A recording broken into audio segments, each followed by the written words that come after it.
Kita telah masuk ke dalam Injil Lukas. Kembali kita melihat akan apa yang menjadi pandangan Lukas tentang Yesus. Di pasal 1 kita melihat ada pendahulu yang mendahului kelahiran Yesus, yaitu Yohanes Pembaptis. Disebut Yohanes Pembaptis karena pekerjaan yang dilaksanakan oleh Yohanes adalah membaptiskan banyak orang untuk datang dan percaya kepada Tuhan. Berita tentang pertobatan yang disampaikan dalam Injil Markus pasal yang pertama untuk memberitahukan kepada banyak orang tentang kerajaan Allah sudah dekat. Sebab itu bertobatlah dan percayalah kepada Injil itu. Markus 1 ayat 14 dan 15. Yohanes yang lahir dalam keberadaan keluarga Zakaria dan Elisabet yang mandul. Berita kelahirannya merupakan keajaiban yang kita perhatikan, menjadikan Zakaria dan Elisabet yang mandul diberkati, dan di atas segala kemustahilan kita melihat bagaimana Yohanes merupakan ayat 25 Injil Lukas 1, perbuatan Tuhan bagiku. Allah tidak pernah hanya bekerja untuk menyelamatkan saja. Allah tidak hanya melakukan menyembuhkan orang sakit saja. Allah tidak pernah hanya memberi makan 5.000 orang dan sisa 12 bakul saja. Allah tidak membangkitkan Lazarus dari kubur. Bukan hanya itu pekerjaan yang dilakukan Allah, tetapi ayat 25, ia juga menghapus aibku di depan orang. Satu keadaan yang sangat dijaga oleh setiap manusia adalah menjaga harga diri. Mungkin seorang itu adalah orang yang sangat sederhana, miskin. Mungkin seseorang hanya menjadi keluarga yang tidak mempunyai apa-apa. Tetapi setiap orang masih mempunyai harga diri. Dan harga diri merupakan kekayaan terbesar bagi setiap manusia. Dan kata malu itu adalah keadaan yang pertama kali terjadi di Taman Eden. Ketika Allah cari Adam, di mana engkau? Ketika Allah mencari Adam dengan sautan yang dikatakan Adam, aku bersembunyi sebab aku malu. Kejadian pasal 3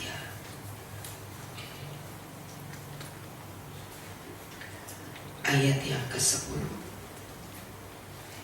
Ia menjawab, ketika aku mendengar bahwa engkau ada di dalam taman, aku menjadi takut karena aku terancam. Sebab itu aku bersembunyi. Siapa yang memberitahu kepadamu bahwa engkau terancam? Apakah engkau makan dari buah pohon yang kularang engkau makan itu? Siapa yang membuat kamu malu? Siapa yang menyadarkan kamu bahwa kamu telanjang?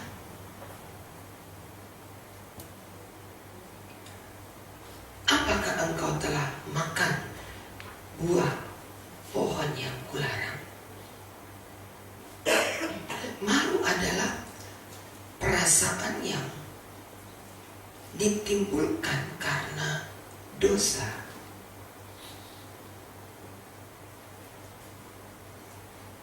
Malu adalah kondisi yang diciptakan karena dosa dan manusia kehilangan harga dirinya. Roma 3 ayat 23 berkata bahwa ketika manusia jatuh ke dalam dosa, maka hilanglah kemuliaan itu daripadanya. Manusia tidak punya kemuliaan lagi ketika ada dosa. Dan sekali yang berkata, ini perbuatan Tuhan yang dapat mengembalikan harga diri, yang dapat mengembalikan identitas diri, yang dapat mengangkat harkat hidup manusia. Ini suatu perbuatan Tuhan. Manusia dapat mempermalukan, manusia dapat mencemooh, manusia dapat menghina, manusia dapat menginjak-injak harga diri seseorang. Tetapi perbuatan Tuhan dapat memulihkannya. Wanita Samaria yang ditemui di sumur Yakub, semua orang kenal siapa dia. Semua orang tahu bagaimana wanita Samaria ini dicemooh oleh seluruh kota Samaria. Sebab itu dia tidak bersamaan dengan wanita-wanita lain untuk menimba air dari sumur itu. Dia datang pada waktu hari terik, kira-kira jam 12. Sementara tidak mungkin ada wanita-wanita akan mengambil air pada jam yang demikian. Tetapi wanita Samaria yang enggan bertegur sapa karena sapaan dari semua orang adalah kecaman baginya, menyadari bahwa ia cuma seorang pelacur. Tetapi wanita Samaria ini ambil waktu di mana semua wanita tidak datang mengambil air jam 12. Wanita ini datang dan pergunakan kesempatan itu untuk mengambil air. Ia tidak tahan dengan kecaman-kecaman orang, tapi ia tidak dapat menyangkal bahwa dirinya adalah seorang sampah masyarakat. Ia sangat sadar, ia tahu. Tapi ketika ia berjumpa dengan Yesus, wanita ini berkata kepada semua penduduk kota Samaria, dengarlah. Begitu kata kalimatnya, kita baca Injil Yohanes 4.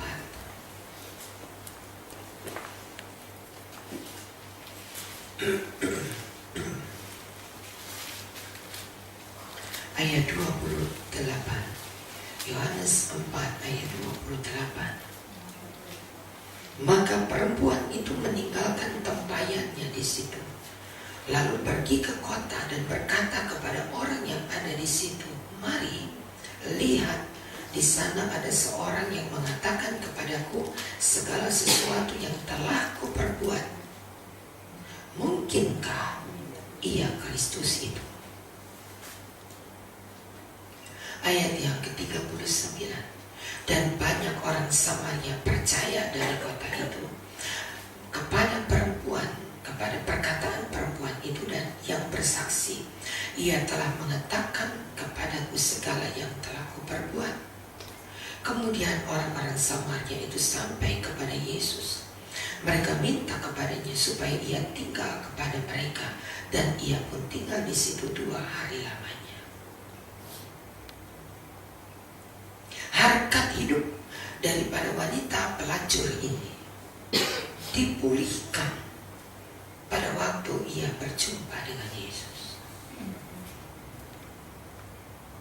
Pekerjaan yang Allah kerjakan bukan sekedar yang seperti yang kita kenal, bagaimana seorang itu diberi kekuatan, pertolongan, jamahan bagi yang sakit, kesembuhan, kebangkitan, bahkan bagaimana Yesus melakukan tanda-tanda mujizat dengan begitu banyak orang.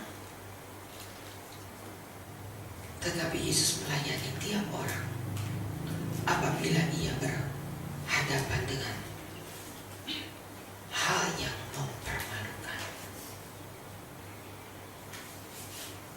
Allah tidak datang dengan mempermalukan di muka umum untuk menyembuhkan Sakaria, untuk melakukan sesuatu kepada Sakaria. Allah datang secara pribadi kepada Sakaria. Allah datang secara pribadi untuk memulihkan, menghapus aibku di depan orang. Dia datangi, dia ajak bicara. Allah mulai beracara kepada Sakaria. Orang tidak tahu apa yang dikerjakan, tetapi yang pasti Allah layani Sakaria secara pribadi. Allah layani wanita Samaria secara pribadi. Tapi apa yang dikerjakan Allah secara pribadi itu mengembalikan harkat hidup mereka di muka umum. Begitu pedulinya Allah tentang pribadi lepas pribadi. Begitu pedulinya Allah untuk hal yang mempermalukan. Allah layani secara pribadi, dan Allah pulihkan kondisinya menjadi orang-orang yang tidak dipermalukan lagi. Ketika anak itu lahir, semua orang datang kepada Sakaria karena yang berhak memberi nama anaknya adalah bapaknya. Sakaria yang bisu minta satu papan dan dia menulis namanya. Nama anaknya adalah Yohanes. Dan pada waktu dia sebut kata Yohanes, ayat yang ke-63, ia minta batu tulis, lalu menuliskan nama kata-kata itu. Namanya adalah Yohanes. Dan mereka pun heran semuanya, karena nama itu tidak ada dalam garis keturunan Sakaria.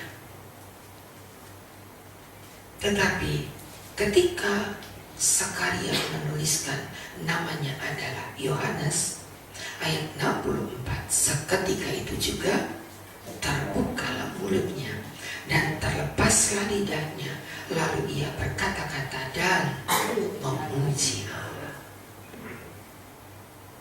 Tidak ada orang yang tahu apa yang Allah perbuat di dalam ruang Maha Kudus, di mana Imam Sakaria masuk dan melayani. Tidak ada orang yang tanya kepada Sakaria, ada apa sih dengan kamu? Kok keluar dari tempat Maha Kudus kamu bisu? Ada apa dengan Allah yang melakukan sesuatu kepadamu? Sakaria tidak mempunyai kesempatan lagi untuk berkata demikian, karena apa yang Allah lakukan kepada Sakaria, kepada wanita Samaria adalah perbuatan Allah secara pribadi. Allah layani untuk membuang aib, menghapus aib. Allah layani secara pribadi, tidak dipermalukan di muka umum. Tapi Allah layani satu persatu. Itu bentuk kepedulian di dalam setiap pribadi kita. Dia datangi saudara satu persatu. Dia berurusan dengan perkara-perkara yang mempermalukan kita. Dia berurusan dengan hal-hal yang membuat kita dikecam, dicemooh. Dan Allah pulihkan harga diri kita. Allah pulihkan keberadaan pribadi lepas pribadi. Itu Allah kita. Yang tidak hanya melakukan mujizat-mujizat yang luar biasa, hingga semua orang berdecak kagum dengan perut kenyang. Mereka pulang 5.000 kepala keluarga. Tidak ada satu yang terlewatkan. Semua mendapat roti yang dibagikan oleh murid-murid. Setiap orang. Tetapi untuk mendatangkan kembali harga diri yang terinjak-injak, Allah layani. Allah layani Sakaria. Allah layani wanita Samaria. Allah melayani Maria Magdala yang dirasuk dengan 7 roh setan perzinahan. Satu persatu dilayani. Itulah Allah kita, yang tidak cuma kenal nama saudara, tetapi dia juga kenal kondisi yang kita alami. Satu persatu diperhatikan Allah. Membuat kita harus sadar betapa kita mengasihi dia lebih dari segalanya. Betapa kita tahu kepedulian Allah bukan cuma sekedar aduh kasihan kamu ya, aduh kasihan bagaimana, apa yang harus saya lakukan. Tidak perlu bertanya. Yesus sudah tahu apa yang dikerjakan. Allah tahu bagaimana menghadapi wanita Samaria. Allah tahu bagaimana menghadapi Sakaria. Dan itu sebabnya Allah datang secara pribadi untuk menghapuskan aibku, kata Sakaria. Ini perbuatan Allah yang menghapuskan aibku. Manusia satu dengan yang lain dengan mudah dapat mempermalukan. Dan kalau itu merupakan salah satu cara untuk menghancurkan hidup kita, Allah tahu melawati kita untuk memperbaiki nama pribadi yang telah cemar, nama keluarga yang dipermalukan, harkat hidup manusia yang terinjak dipulihkan oleh Allah. Dan itu yang tidak bisa dilakukan manusia. Manusia cuma bisa mempermalukan dan merasa begitu menang ketika dapat mempermalukan seseorang. Ketika seorang mau naik di ring tinju, maka satu tindakan dari lawan adalah menjatuhkan lebih dulu harga dirinya, mengecam, memperolok, sampai benar-benar kalimat-kalimat pedas yang disampaikan supaya harga diri lawannya terinjak. Dan ketika seorang terinjak harga dirinya, ia tidak punya kekuatan lagi. Begitu menjadi lemah. Karena harga diri seseorang terinjak-injak. Tapi Allah sanggup pulihkan. Dan kita bersyukur buat karya Allah yang dengan sangat peduli memperhatikan setiap keadaan anak-anaknya. Orang dapat mempermalukan, tetapi Allah mempermuliakan. Orang dapat menginjak-injak, tapi Allah sanggup mengangkat kembali. Betapa bersyukur kita. Ada cara Allah untuk mengembalikan wanita ini. Ketika Tuhan menjamah persoalan yang telah dihadapi oleh wanita Samaria, dia lari tinggalkan tempayan dan dia kembali ke kota. Dan dia mulai berteriak di sepanjang jalan di kota, lihat, dialah yang telah mengatakan segala perbuatanku, dialah yang telah mengampuni aku, dialah yang telah memulihkan keadaanku. perkataan dari wanita yang disebut pelacur ini terdengar di semua kota. Dan anehnya, semua orang yang mendengar percaya akan perkataan itu. Mereka datang kepada Yesus yang sama dan mereka pun dipulihkan. Itu sebabnya dikatakan dalam Yohanes 4, kegerakan terjadi di Samaria. Samaria diselamatkan bukan dari orang Samaria, tapi Samaria diselamatkan karena Allah melewati mereka untuk memperbaiki keadaan Samaria, untuk memulihkan kondisi Samaria. Allah pulihkan keadaan mereka. Entah berapa banyak kali saudara rasa dipermalukan. Ada banyak orang yang sudah melakukan hal yang sama terhadap kita, terhadap keluarga kita, hingga kita benar-benar rasa terhina dan tidak mempunyai kemampuan untuk angkat kepala. Mungkin itu di keluarga, mungkin itu di masyarakat sekeliling, RT RW, mungkin itu di dalam pekerjaan kita. Begitu kita diinjak-injak, begitu kita dipermalukan, tapi jangan khawatir, Allah sanggup memulihkan. Ini perbuatan Tuhan. Ini adalah perbuatan Allah. Ini adalah perbuatan Tuhan. Lalu seorang itu dipulihkan harga dirinya. Merehabilitasi nama itu lebih sukar daripada memperbaiki hidup, pekerjaan, keadaan kita. Masyarakat bisa dikatakan merehabilitasi nama, lalu diumumkan, lalu diakui oleh pihak lawan bahwa ia telah melakukan hal-hal yang mempermalukan si A, si B, atau si C. Tapi perkataan yang telah tersebar itu bagaikan kapas yang diterbangkan dari atas gunung. Perkataan yang mempermalukan itu telah dilepaskannya karung kapas, dan tidak pernah ada orang yang dapat memungut dan mengembalikan kapas di dalam karung yang sama. Apa yang telah tersebar itu merupakan hal yang mempermalukan. Sekalipun orang berupaya untuk memungut kembali kapas itu, tapi itu adalah perbuatan yang sia-sia. Barangkali orang berkata, oh sudah rehabilitasi namanya, hingga tidak lagi dipermalukan. Siapa bilang tidak ada orang yang dapat menarik perkataan-perkataannya? Sudah terlanjur tersebar dan tidak ada yang dapat memungut kembali, masukkan kembali ke dalam karung yang sama. Tidak mungkin. Pantas kalau sekali berkata, ini perbuatan Allah yang tidak mungkin bagi manusia, itu dilakukan oleh Allah.